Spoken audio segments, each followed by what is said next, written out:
انتخابات 2019 کے مجوزہ انتخابات کے لیے پولنگ سٹیشن قرار دیا جائے.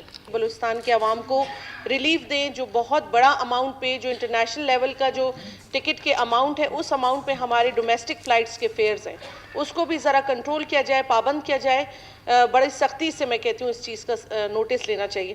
دوسری بات یہ کہ آج میں ہم لوگوں کی وومنز کی جو ہے چیمبر میں بیٹھ کے باہمی صلاح مشورے سے ہم لوگوں نے ایک وومن پارلیمنٹری کوکس جو ہے اس کا ہم نے سیٹ اپ کر لیا, جس میں ہم نے پہلی دفعہ ایک ایسا چینج اس ایوان میں لائیں گے کہ جو سن کے سب خوش بھی ہوں گے کہ ہم نے جو ہے اپنے اپوزیشن میں سے چیئرپرسن سلیکٹ کیے کہ جس میں سے ہم نے شکیلہ نوید کو چیئرپرسن اپنا بنایا ہے کوکس کا. ہم سب مل جل کر کام کرنے آئے ہیں یہاں پر, ہم لوگ سب بلوچستان کے حق میں کام کرنا چاہتے ہیں.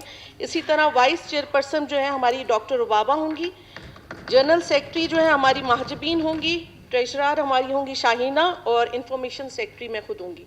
تو ہماری سب کی کوشش یہ ہوگی کہ ہم جب اس ایوان میں آئے ہیں تو ہم لوگ زیادہ سے زیادہ جو ہے اپنے لیجسلیشنز پہ کام کریں, جو ہمارا مین مقصد ہے, بجائے اس کے کہ ہم زیادہ ٹائم یہاں پر بحث مباحثے میں ضائع کرتے ہیں. تو ہماری جو اولین ترجیحات ہیں ان کو امپورٹنس دی جائے.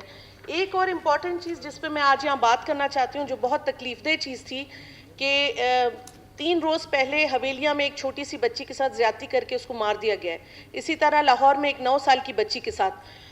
تو میں اس کا بڑا سختی سے میں مذمت کرتی ہوں, اس رد عمل کرنا چاہتی ہوں اس غلط اٹیمپٹ کی, جو ایک وحشیانہ بلکہ بہت ہی تکلیف دہ. ان ماں باپ سے پوچھیں جن پہ یہ تکلیف گزری ہوگی. تو میں کہتی ہوں اس ایوان میں ہم بیٹھے ہیں قانون بنانے والے, تو اس کے قانون کو مزید اتنا سخت بنایا جائے کہ کرنے والا 100 دفعہ سوچے کہ اگر میں نے کوئی ایسی غلط اٹیمپٹ کیا تو مجھے اس کے لیے چوک پہ سر عام پیٹرول ڈال کے آگ لگایا جائے گا, یا تمام لوگ مل کر مجھے پتھراؤ سے ماریں گے. کوئی ایسی سزا ان کے لیے جب تک عبرتناک ہم نہیں دیں گے, جیسے سعودی میں پتہ ہے کہ اگر کوئی چوری کرے گا تو ہاتھ کاٹ دیے جائیں گے, اور اگر کوئی قتل کرے گا تو اس کی گردن چوک پہ کاٹی جائے گی.